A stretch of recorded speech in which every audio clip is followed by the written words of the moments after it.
Oh, hello. Welcome to my review of the Killzone Beta Decima rules, which we've now seen. They've been out in the wild. They came out yesterday on Saturday.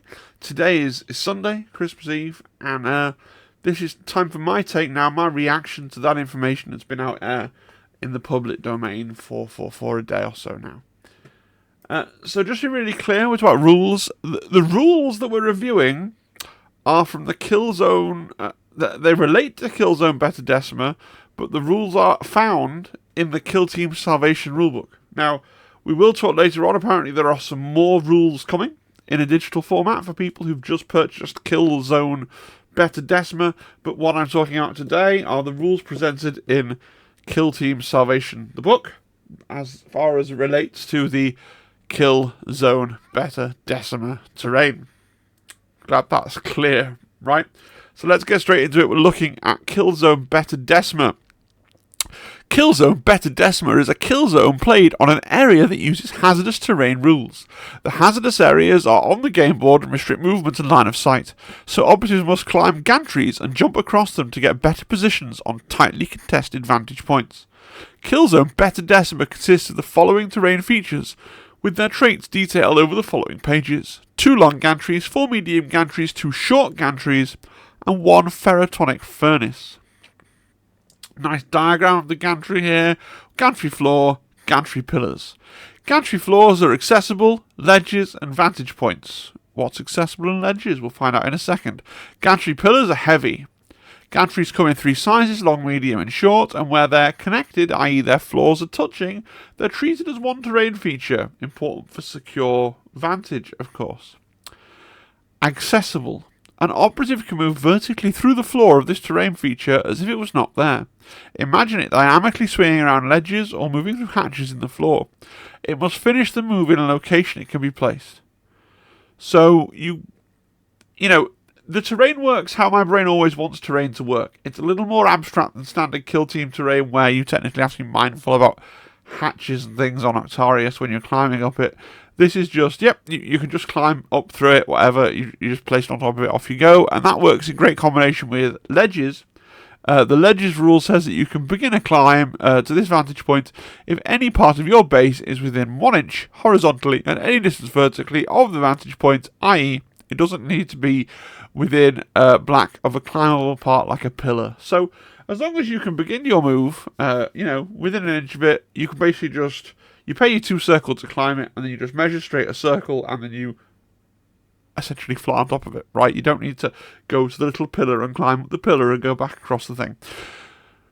That's good. I think it makes it a bit more fast and loose and accessible and fun. I hope this is really how they're going to handle terrain in the next edition of Kill Team. I really like this rule and not having to grind about, oh, well, there's a pillar there, or you can't climb up this bit, or you need to go 3 centimeters to the left. Because arguing with people about how well you climb and move and interact around Octarius ruins is lame, and I'm glad that this has made it a lot more simple for me. Some people might say it's too simple for them, but I think this is really good. Fast and loose, like happy children, because games should be fun. Let's have a look at the ferrotonic furnace. So same old ferrotonic furnace, but with a brand new hat on top of it. So a lot of this terrain is recycled, but they've sculpted up a brand new hat for the ferrotonic furnace, a bit bigger, so you can place a few more models on there, right? Designer's note: ignore the slight difference in height between the inner and outer area of the roof. Okay, so what that's saying is this bit here, this is nothing. Don't stress about it. Cool. So the roof of the ferrotonic furnace is accessible and has the vantage point traits. Cool. It also has the ledges trait. Cool. Except an operative must be on a gantry floor to climb onto the vantage using the ledges trait. So you can't, because it's like a mushroom and it has an overhang. It's saying that if you want to actually climb up to it from the ground, you have to climb up from base to base contact with the actual furnace, the shaft, if you will, or trunk of the furnace. I prefer trunk. The trunk of the furnace, okay, and then you climb up that as normal. But we'll learn when we read on. It is scalable, so it's 2 circle to climb up it from touching it at the bottom to being placed on top of it because of the because of the ledges, right? So you just start, and then you pay your 2 circle, and you go from base to base contact with it to on top of the roof, okay? But if you're on a... if you're already on a vantage point, and then this is slightly higher, so as long as you're... Sorry, punch the microphone. As long as you're within an inch of the terrain, you can just sort of move onto it. I think this all makes really perfect sense. To me, this all seems really straightforward and sensible, and how terrain should just intuitively work in a game, which I think is really good. Anyway, let's read on. The battlements on the roof have the light and traversable traits, but the battlements don't have the accessible traits, so operatives can't move vertically through them, so you can't come up under... You can't, like, come up under the little portion of the floor where the battlement is occupied, but it looks like there's space enough for you to come up and be behind the battlement, right? So that's not a huge problem. All of the parts of the Ferris are very heavy and scalable. We remember scalable from Chalnath, that's just the thing I was talking about, where you can climb it for 2 circles instead of 1 circle. Designer's note. This means an operative looking to climb onto the furnace roof from the kill zone will travel vertically 2 circle instead of the usual 3 circle. If they're climbing from a gantry floor, they'll travel vertically circle instead of the usual 2 circle. I think that's really good that they've defined all that, so no one has to measure, or technically this, because we know that the terrain was built and then later the rules were written. And I really like that they just, and again, this is something I'd love to see for the next edition of Kill Team, just have all the terrain defined as, this is the cost to climb this piece of terrain. You don't need to measure it, you don't need to care about how physically that's all it is.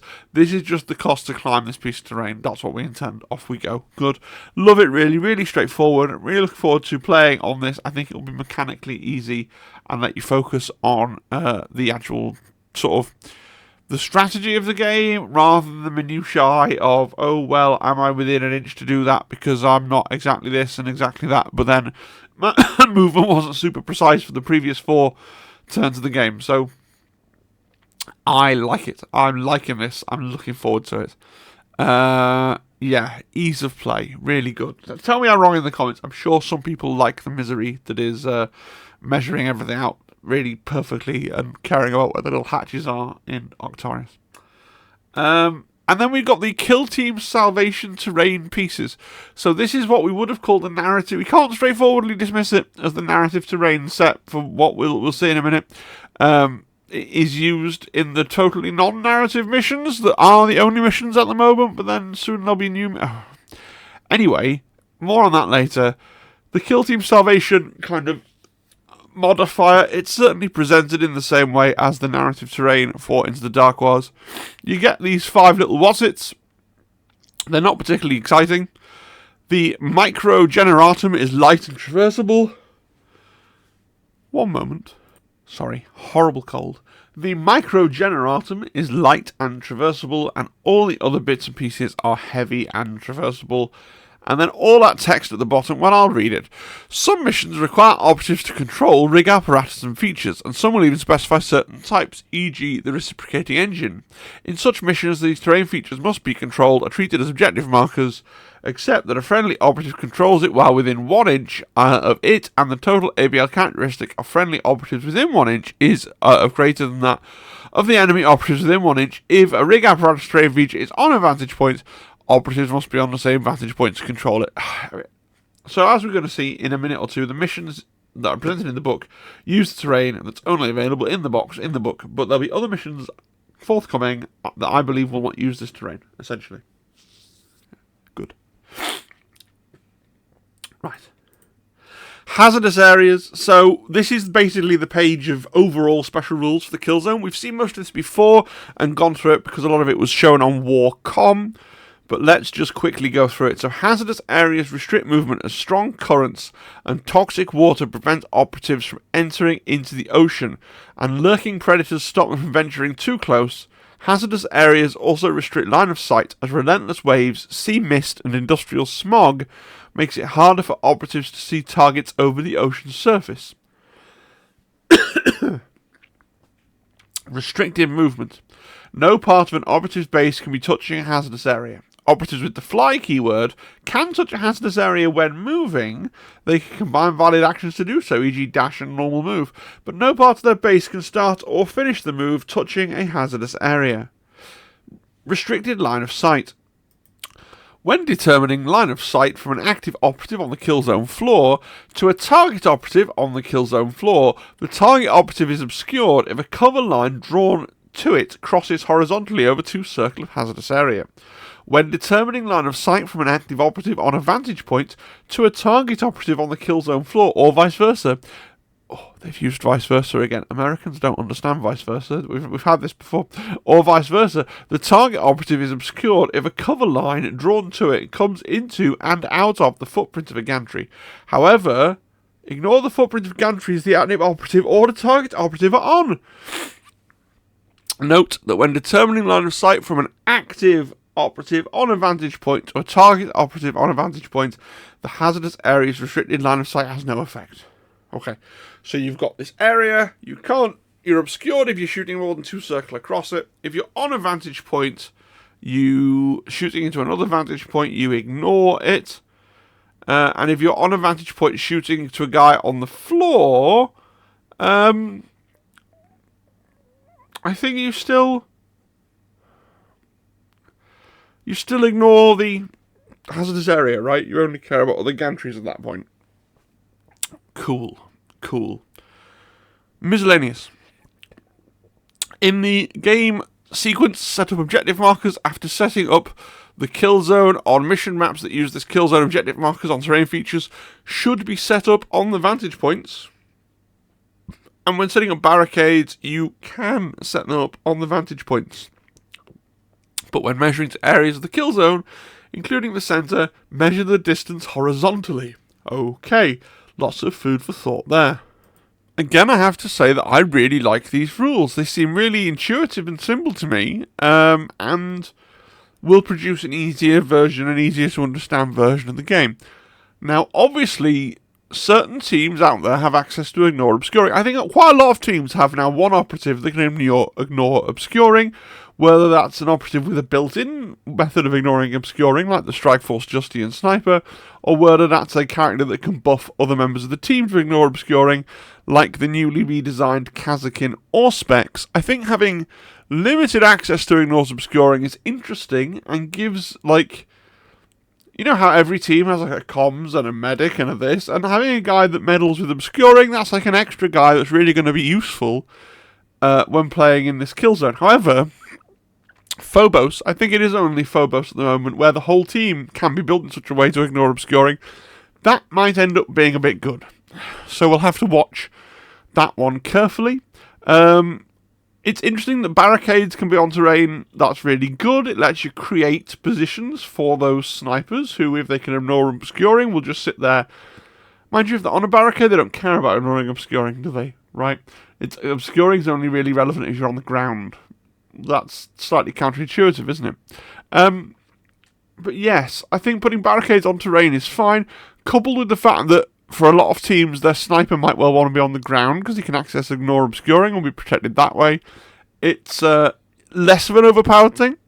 It does mean that your opponent is probably a lot less likely to take the Fortify scouting option. Remember, Fortify was buffed to enable you to place a barricade on terrain. Well, if you can place your two standard barricades on terrain, then less use for Fortify. You do still get the third barricade, but maybe you're much more likely, I would think, to use the Recon Dash, which, after all, was written out to have fly, so be really useful for getting an operative up onto a vantage point where, indeed, you could have placed one of your initial two barricades. I think most games, people are going to take Recon Dash if they don't change something about those three scouting options. But that's just me. And then the mission pack. So, the mission pack's really interesting. They provided us with this critical operations mission pack, and remember, critical operations is what they used to call the tournament missions. Now they call the tournament missions approved ops. These are flagged as critical ops, so these are supposed to be match play, but there are no separate narrative missions. There are just these 9 missions, and these 9 missions use the narrative terrain rules. Now, remember that they did say, I'll read it up here, this is from Warcom from a few days ago. Thanks guys, you'll be able to download the rules for Killzone Beta Decima from Warhammer Community when it arrives in stores, along with updated approved ops for games set in hazardous areas. So I think this mission pack is going to largely be ignored by the competitive community, and we're going to play whatever the PDF is that's going to come out on release day on the 13th, is it, of January. So I'll do a video on that, like when we get it. But I do think this is going to get, this certainly gives us some ideas of their thinking, and I'll briefly review them. But I feel like for those of us who attend tournaments, you know, I'm not saying I'm a hardcore power gamer, but I attend tournaments. I think tournaments are going to use whatever comes in the approved ops pack that's waiting on to come out on Warcom on release day. I think these critical operations missions are probably going to fade into irrelevancy in the same way that the missions that came with Into the Dark did once their PDF came out, right? So let's read what it has to say for itself. Critical Operations Salvation Mission Pack. On pages 79 to 87, you'll find 9 missions from the Critical Operations Salvation Mission Pack. They're symmetrical missions, meaning that both players have matching mission rules and mission objectives.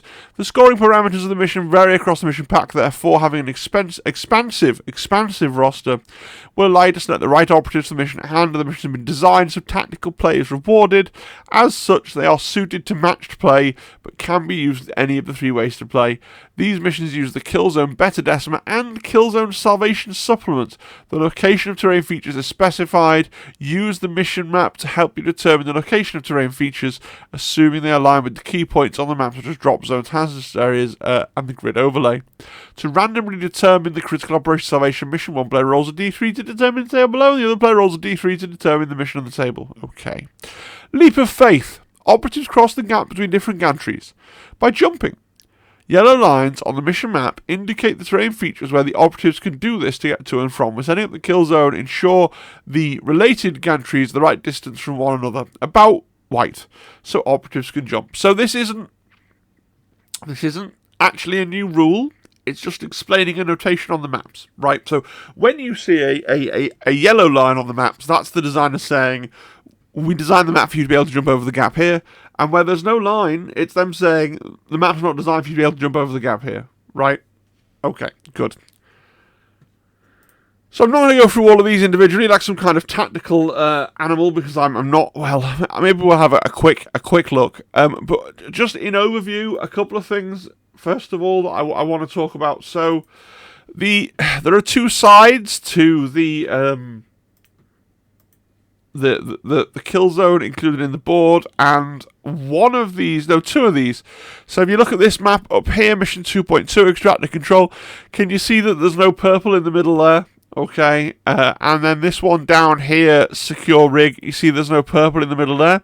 So those use the flip side of the board that bisects the sort of swimming pool into 2 smaller swimming pools and has a central kind of safe zone with a round bit of safe. Now, on this map, the round bit has actually got the furnace on it, but this map you can see there's basically like a furnace lid printed on the thing that's there, and then separately the furnace is here. So there's these 2 maps that use the flip, and this one as well, look here, see, so 3 that use the flip side, and then the other 1, 2, 3, 4, 5 use the Olympic swimming pool side, which is good.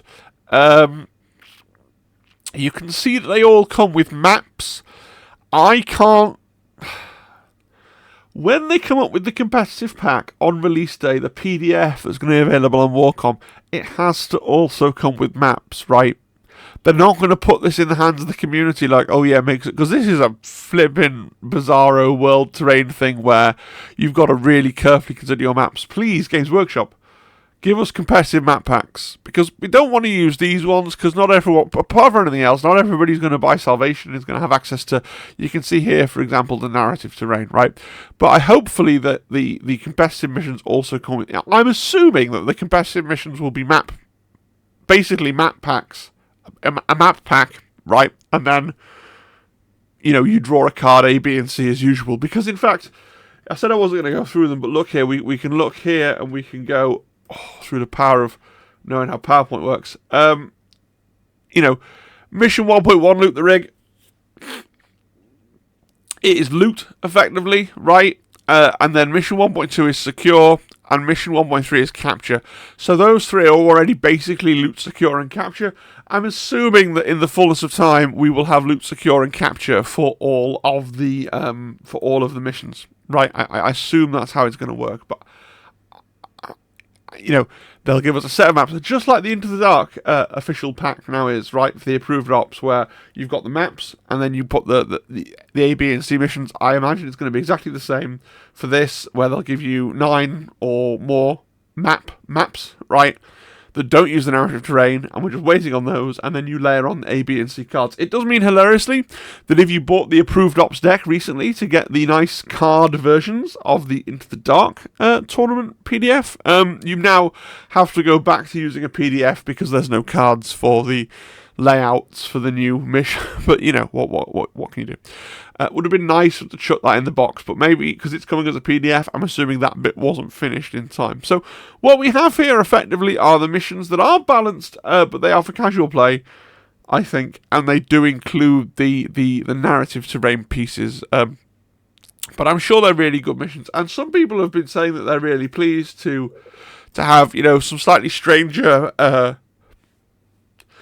maps with less objectives and different numbers of objectives and different things to do with them, because I guess if you play a lot of Kill Team, maybe you're bored of that A, B, and C. I don't play enough Kill Team, I'm not bored of it, but maybe you're very bored of that A, B, and C thing and you want more missions, and these seem like they'd be fair and balanced and good missions, but it's just that thing of they do use that narrative terrain sprue, which I'm guessing, because of the way they've sold the terrain, not everybody's going to have. But I think we can probably see the future for this. All of the books that come in the series are going to have 9 competitive-ish missions, right, that use whatever the narrative, we won't call it the narrative sprue, the scatter sprue, I guess, whatever the extra sprue of terrain is that comes in that set. And then we'll also have separately, we'll have the PDF, which I'm assuming won't use that extra terrain and be playable just with the Beta Decima core box. A couple of other things that I want to point out about this one, which is quite interesting. So we do occasionally, this map in particular here, we see where they've used objective markers that aren't the this one here, sorry. They've used objective markers 1, 2, 3, 4, 5 that aren't the standard, the terrain pieces. They've used normal objective markers. Now, the Beta Decima set comes with like mini oil rig or radio tower looking like 3-dimensional objective markers. There's nothing we've seen in the rules that suggests that you would actually use those. Because what I mean is to say, these seem to be standard Kill Team objective markers, so you need to be able to stand on them. So they've provided you with some nice 3D markers that you then don't use. Unless those 3D markers, which are included in the Beta Decima box, are actually going to be used in the PDF, the campaign, the tournament mission pack that we imagine is that's going to be. But for this, they're not used. So when you see these objective markers, these follow the standard rules for Kill Team objective markers. You can't really use those 3D cool little radio tower things. They seem utterly redundant at this point. I will say, if most people are using either neoprene or acetate or 3D printed, like big objective markers that show the full radius circle where you can control the objective, those won't fit on these gantries. So you're going to have to dig out your original cardboard tokens that came with the game with the sort of standard size objective markers and measure like a Neanderthal to see if you're within range of the sensor for capturing the objective, right? That's because you don't want to have your big circular thing flopping over the sides of the gantry because the area is too big, okay? So just a heads up there. I'm sure I have I've got some metal ones somewhere and some plastic ones and some cardboard ones, loads of correct sized objective markers for this, but you are going to have to use those classic objective markers. And I believe for one of these missions somewhere you want ones with numbers on as well, like the cardboard tokens do. Although again, whether we'll actually play these or whether we'll be playing the new approved ops variant, I'm not sure about that. So, on to final thoughts. So we are definitely still missing a big piece of the puzzle. in terms of what's called the proper missions. There's nothing wrong with these missions, and indeed we played for a year mastering terminals and doing all these other things before we got the critical operations, now approved operations pack. And if you remember those days where the matched play experience was slightly more narrative, then you can use those, the missions in this book to recreate that kind of experience, but you will need to have this book and the Salvation Sprue to play those missions. If you just want to play on this terrain and you want to practice for tournaments, then you're instead going to need to wait for the PDF that's going to come out on launch day. What are your thoughts? Do you think I'm barking up the wrong tree? I've seen a couple of competitive players. I know that Ryan from Turning Point Tactics is aghast about the idea of jump checks, right? The idea that you might have a model and you want to jump over a thing, and then you roll a 1, and then you can't jump over the thing, and then you're stood there like a lemon, and then you get shot in the face. I think that's really funny.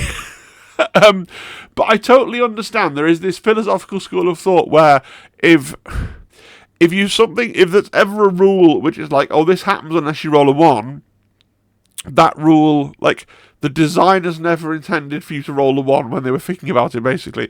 Like, it wasn't costed into any kind of calculation. So, and I admit, if rolling that 1 caused you to lose the entire game, I think it's funny, because I'm not a particularly high-skill player, so I relish the excuse. I'd rather roll a 1, have a guy shot, lose the game, and be like, oh, well, I lost the game because I rolled a 1. It's like playing Halflings in Blood Bowl. You got to choose, oh, I lost the game because of this. Not, I lost the game because I'm rubbish at games and you were the better general than me. I mean, like, so personally, I'm all for things like that, but I can totally understand if you're the kind of person, and this is not meant with anything but love, because I do think that the guys at Turning Point Tactics are great, but if you're Turning Point Tactics or Crit or Ace or any of these people who gets to go off to America or who plays in tournaments where the free holidays on the line, then yeah, I get it. You don't want to miss out on your free holiday because you rolled a 1 on a jump test, and otherwise you totally would have clinched the game. But I think that's the future we're living in, so we'll have to see how we go with that one. But apart from that, like little mushroom on the pizza. Apart from that, I hate mushrooms. I love pizza. Apart from that, I think that actually I really am looking forward to playing on this terrain. I'm not looking forward to painting it. I could play on bare plastic terrain. Do you know, I went to play 40k against Zimbad yesterday, or the day before. Yesterday in my timeline, the day before yesterday in your timeline. His army was unpainted. So why do I beat myself up about getting all the terrain painted? Maybe I should just glue it together and then off we go and paint something more exciting. Maybe I should stop being a slave to my own high standards when it comes to painting things. I don't know. I don't know. But I am looking forward to playing on it. I think they're really cool. I think I'm looking forward to those games. I think I will enjoy them. Be interesting to see which way tournaments go, and be interesting to see which way Warhammer World goes. Is this going to replace Season 1? Is Octarius no more? Well, let me know. Are we just going to have, like... I don't think Into the Dark should go anywhere, because I think that's really important for balance, because I think some teams are going to be really good at this, teams with Fly and teams with Ignores Obscuring, and the natural counterpoint to that is those same teams can leverage neither of those abilities on Into the Dark. So if you're playing a mixed tournament, it's half this, half Into the Dark, it balances itself out, because the teams that have a leg up on this are the teams that will have their leg broken on Into the Dark, and vice versa. Teams that are really good on Into the Dark might suck a little bit on Beta Decima, and then there'll be a sweet spot of teams that are pretty competent on both, right? And I think that's a really interesting approach to balance. I understand what people say, well, I don't care that the tournament is balanced. I want each individual game to be fun. And if I love Pathfinders, I've bloody hated Into the Dark. And if, and then if my opponent loves, and now I love Pathfinders, this is cool. And then there are teams that are pretty good on both, like Harlequins, where they're like, well, we're really good in close combat, but we can also fly, so we're just going to... I think Harlequins will be quite dominant because they can bring quite a lot to both formats, but we shall see. Let me know your thoughts, your comments down in the description. Are you excited to get this terrain set if you've ordered it? Are you excited to play games in this new kill zone, or do you think it's a load of rubbish? Let me know your view, and I'll see you again next time. The next time you see me will be on... I'm recording all these in advance, but it will be after Christmas, because Christmas is tomorrow. Happy Christmas. Hope you have a really great one.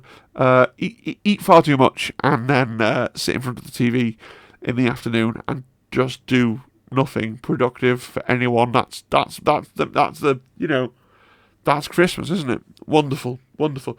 I'll see you then. No, I won't. I'll be at my house, but I'll see you after Christmas in the next video, which I'm recording before. Yes, it's all gotten too much for me. I can't remember what I'm doing. I'll just sign off now. Cheery bye. Bye bye. Bye bye bye. Goodbye.